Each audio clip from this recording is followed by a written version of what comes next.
上をもちまして署名式を終了いたします。続いて共同記者発表に移らせていただきます。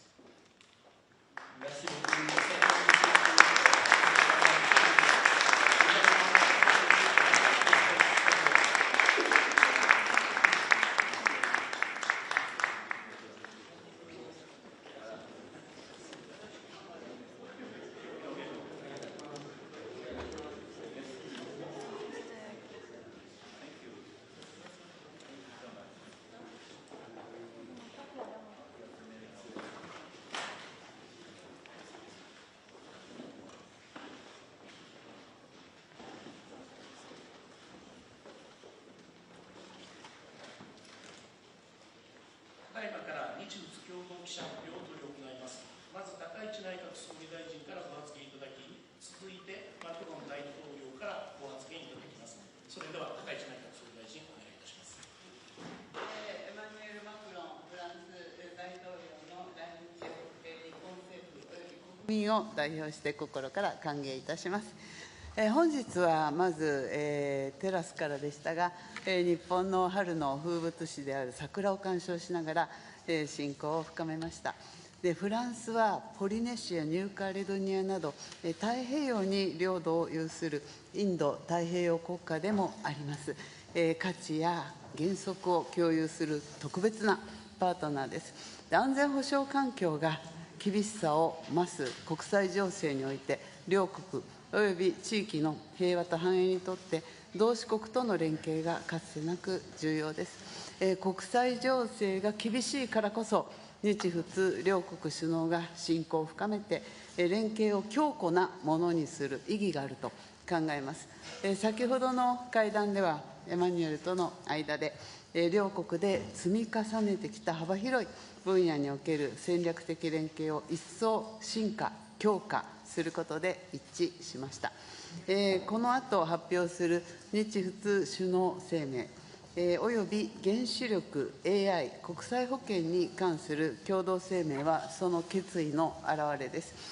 今回、エマニュエルとの間で確認した具体的な取り組みや成果を紹介します。まず、安全保障の分野では本日、外務防衛閣僚会合2+2が開催され、また防衛当局間で日仏防衛ロードマップに合意したことを歓迎します。共同訓練や演習の積極的な実施を通じ、地域の平和と安定のため、防衛協力のさらなる強化を期待します。経済安全保障の分野では、重要鉱物などの輸出規制について、深刻な懸念を共有しました。今後、サプライチェーンの強靭化に向けて、日仏両国が戦略的に協力をしていきます。また、この機会に当局間で、日仏重要鉱物協力ロードマップに署名しました。日仏連携の象徴であるカレマグ社による10レアアースプロジェクトが着実に進展しており、今後この分野での二国間協力を一層加速化してまいります。科学技術分野における協力も極めて重要です。今回、両国閣僚の参加を得て、日仏科学技術協力合同委員会が開催されました。また、AI に関するハイレベル対話の立ち上げで一致しました。AI サミットの日本開催に向けても、フランスと協力してまいります。原子力分野においては、高速路開発、核燃料サイクルの推進などに加え、フュージョンエネルギーに関する ITER や JT60SA を通じた協力を強化してまいります。宇宙分野では政府間だけではなく、民間セクターの協力も進展していることを心強く思います。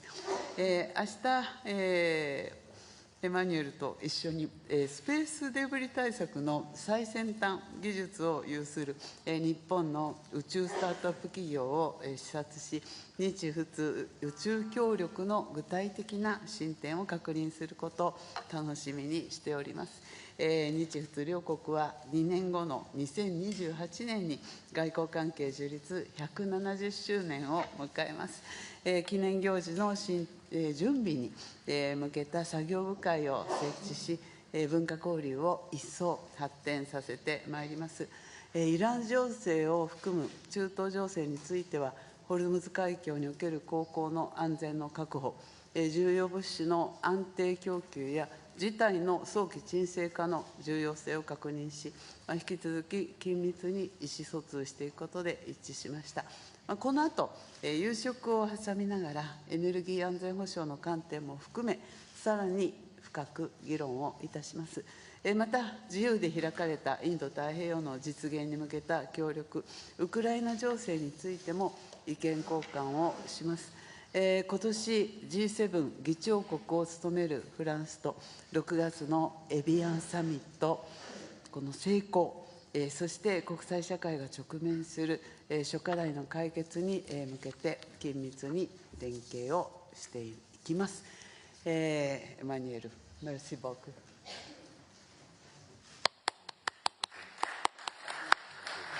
ありがとうございました。続きまして、マクロン大統領、お願いいたします。Merci beaucoup. Merci, Madame la Première ministre, chère Sanae, Mesdames, Messieurs les ministres, Mesdames, Messieurs les ambassadrices et ambassadeurs, Mesdames, Messieurs. Permettez-moi, Madame la Première ministre, chère Sanae, de vous dire la joie d'être au Japon pour cette nouvelle visite et vous remercier pour la remarquable omotenashi que vous nous avez réservée, ainsi qu'à toute la délégation dans ce palais d'Akasaka, qui est un lieu chargé d'histoire et cher au peuple japonais.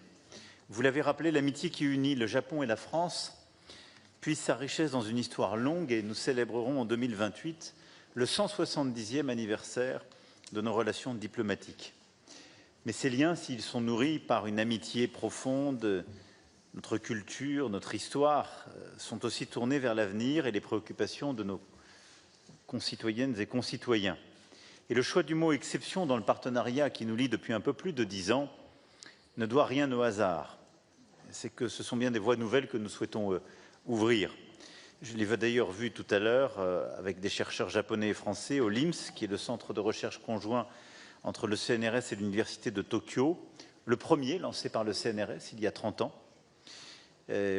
Plusieurs prix Nobel y travaillent ensemble sur de la cryptologie post-quantique et plusieurs autres technologies. Demain, nous le verrons ensemble, vous l'avez évoqué, à Astroscale.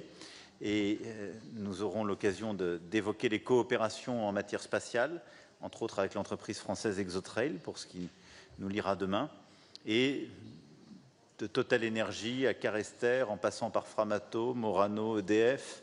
Nous avons de nombreux partenariats qui nous lient, je les ai évoqués ce matin dans le forum d'affaires. Oui, ce partenariat est d'exception, et la déclaration conjointe sur la coopération bilatérale que nous venons d'adopter pour une ambition renouvelée le redit bien.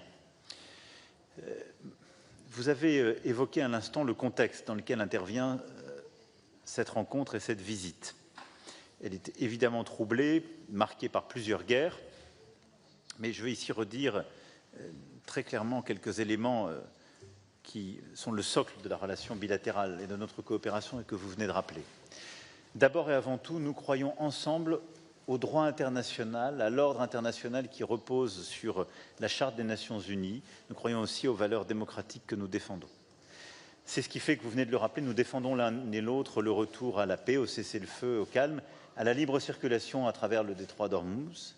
C'est le fait aussi que depuis février 2022, avec constance, le Japon se tient aux côtés des Européens pour rappeler l'importance d'une paix juste et durable et le respect du droit international. C'est aussi ce qui nous lie dans une stratégie indo-pacifique. La France, en effet, par ses territoires ultramarins, sa présence militaire est présente dans cette région. Nous avons depuis 2018 une stratégie indo-pacifique et nous n'avons jamais dévié de cet axe qui est de faire de cette région un espace libre où la liberté de la souveraineté est pleinement respectée par tous, aucune hégémonie ne prévaut et qui, dans les domaines sécuritaires, économiques, climatiques, permet d'agir avec tous les pays de la région. C'est exactement cet esprit qui avait nourri le partenariat franco-japonais dans l'Indo-Pacifique que j'avais inauguré en 2019 avec Shinzo Abe et qu'il me soit permis en cet instant de lui rendre respectueusement hommage. La France promeut donc cet agenda de souveraineté, d'autonomie stratégique pour l'Europe, pour l'Indo-Pacifique, qui trouve un écho puissant dans la stratégie de résilience et de sécurité économique que votre pays et vous-même, Madame la Première ministre, défendez. Et donc c'est avec cet esprit-là que nous voulons aborder les guerres en cours et nous allons l'évoquer dans un instant. C'est aussi dans cet esprit-là que nous travaillons ensemble dans le cadre du G7 qui vise à renforcer justement nos relations et à traduire de nouveaux partenariats pour faire face aux déséquilibres économiques mondiaux, pour faire face aussi à la crise énergétique actuelle. C'est ce qui avait d'ailleurs présidé il y a quelques semaines à la décision prise ensemble de libérer une partie de nos réserves stratégiques pour justement faire baisser les prix du pétrole. Vous l'avez rappelé, Madame la Première ministre, chère Sanaé, c'est fort de ces convergences que nous ouvrons aujourd'hui plusieurs partenariats nouveaux et que nous approfondissons cette relation. La feuille de route stratégique dans le domaine de la défense illustre ce renforcement de notre partenariat de défense et de sécurité. Nous voulons une plus grande profondeur stratégique. Nous avons acté des exercices communs, des capacités communes d'achat et le texte signé par nos ministres, en même temps que la réunion en format 2+2, sont une avancée importante pour améliorer nos programmes communs, nos capacités communes, notre coordination renforcée en cas de crise.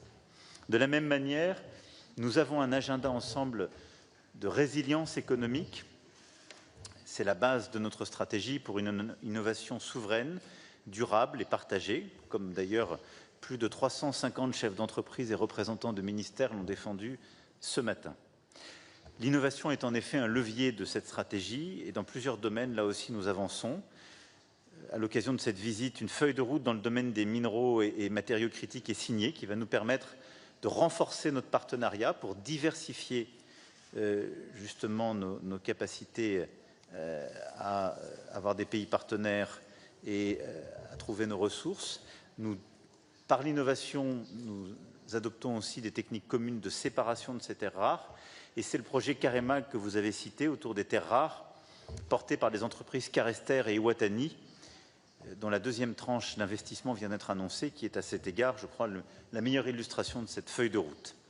L'innovation s'incarne aussi dans la signature d'un accord conjoint sur la coopération en matière de start-up, et je me réjouis justement des partenariats en la matière dans plusieurs domaines. Dans le domaine de l'énergie, nous avons adopté également une déclaration. Dans le domaine du nucléaire civil, nous avons plusieurs partenariats qui se sont scellés lors de cette visite en matière de batteries, en matière de renouvelables, mais le nucléaire civil, nous venons de le voir avec la photo qui a été prise, est au cœur de votre stratégie de décarbonation et de notre stratégie de décarbonation et de souveraineté également. Et donc, nous souhaitons continuer d'aller de l'avant avec des collaborations dans le domaine de l'aval du cycle, du démantèlement, du développement de la filière à neutrons rapides et également de l'uranium.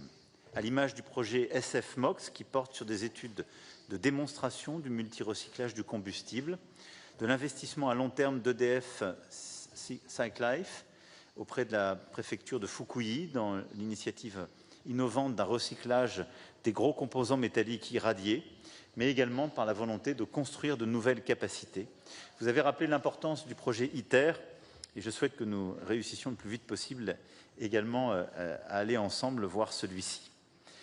Ça permettra aussi à nos parcs de s'affranchir d'imports supplémentaires d'ici 2100. Mais au fond, nous avons une coopération très large qui est aussi portée par des accords entre nos acteurs industriels, avec la participation aussi du CEA sur les études de recherche et de développement et de Framatome sur la conception du démonstrateur japonais. Notre volonté commune est de disposer en effet d'un réacteur nouvelle génération avant la moitié du siècle, ce qui est une opportunité majeure pour les prochaines décennies et au-delà. Notre partenariat, vous l'avez dit, est également dans le domaine du spatial. Il franchit lui aussi un nouveau cap avec la signature d'un arrangement technique pour la mise en place d'un officier de liaison japonais au sein du commandement de l'espace français, la signature d'un accord de soutien au développement des relations dans les écosystèmes, entre les écosystèmes industriels et des coopérations nouvelles dans le domaine de la régulation des activités spatiales, dans la perspective du sommet spatial international que nous organiserons en septembre prochain en France. Mais là aussi, qu'il s'agisse des lanceurs, des petits lanceurs réutilisables ou des constellations basse orbite, nous avons des perspectives de coopération importantes. Dans le domaine de l'intelligence artificielle, nous avons une déclaration conjointe qui illustre également notre alignement de vue. Nous croyons dans une intelligence artificielle souveraine et frugale. Nos chercheurs, comme nos entreprises, sont engagés dans ce domaine. C'est ce que fait par exemple Mistral AI dans le domaine des modèles larges. C'est ce que nous souhaitons faire avec vous, avec le déploiement aussi de data centers en France supplémentaires pour avoir des capacités de calcul avec des acteurs japonais. Et c'est ce que nous voulons faire en matière de recherche, d'innovation en la matière. De la même manière, nous souhaitons avancer en effet encore davantage en matière de quantique et de semi-conducteurs. Nos partenariats scientifiques s'établissent aussi en matière de santé, comme en témoigne la déclaration que nous venons d'adopter, l'accord de partenariat qui vient d'être signé entre l'Institut Pasteur du Japon et le Japan Institute for Health Security, l'ouverture à l'automne 2026 d'un bureau de l'INSERM au Japon, qui a également été acté. Dans tous ces secteurs, vous le voyez, notre volonté est de continuer les projets communs au service de cette feuille de route, par laquelle nous bâtissons au fond une plus grande indépendance de nos économies et un partenariat qui a vocation justement à construire par l'innovation la réponse pour apporter à nos deux pays plus de croissance, plus de compétitivité, plus de création de richesses, plus de décarbonation et plus de souveraineté. C'est aussi fort de cela que nous souhaitons voir davantage d'investisseurs japonais en France et j'ai renouvelé ce matin l'investissement à l'événement de Choose France pour beaucoup d'investisseurs qui sont déjà pour certains des partenaires historiques et très fiables. Enfin, la relation franco-japonaise, c'est aussi le lien entre deux peuples, deux cultures. C'est pourquoi le Japon, pays d'honneur de l'édition 2026 du Festival de Cannes, sera également à l'honneur du Salon du Livre de Paris en 2028, l'année de célébration de nos relations diplomatiques.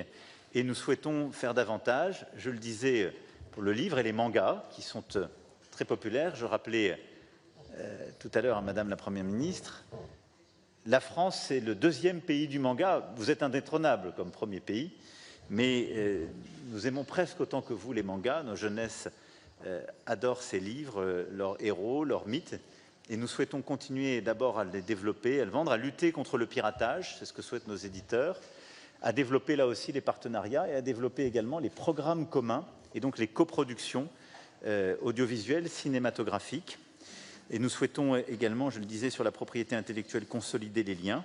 Et donc 2028 sera l'objet de plusieurs initiatives en matière de musées d'exposition, en matière de salon du livre et en matière de séries, où là aussi le Japon sera à l'honneur des plus grands festivals que nous avons. Voilà, Madame la Première ministre, chère Sanae, Mesdames, Messieurs, ce que je voulais ici dire en quelques mots.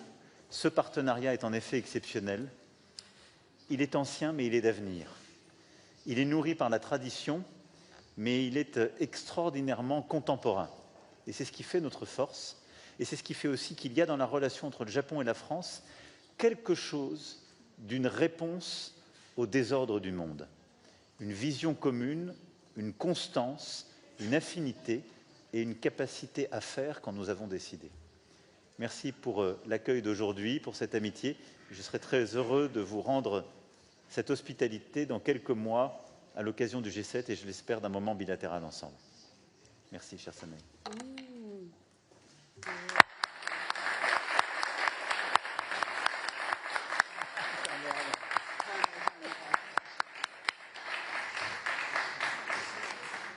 ありがとうございました。以上をもちまして共同記者発表を終了いたします。両首脳がご退出されます。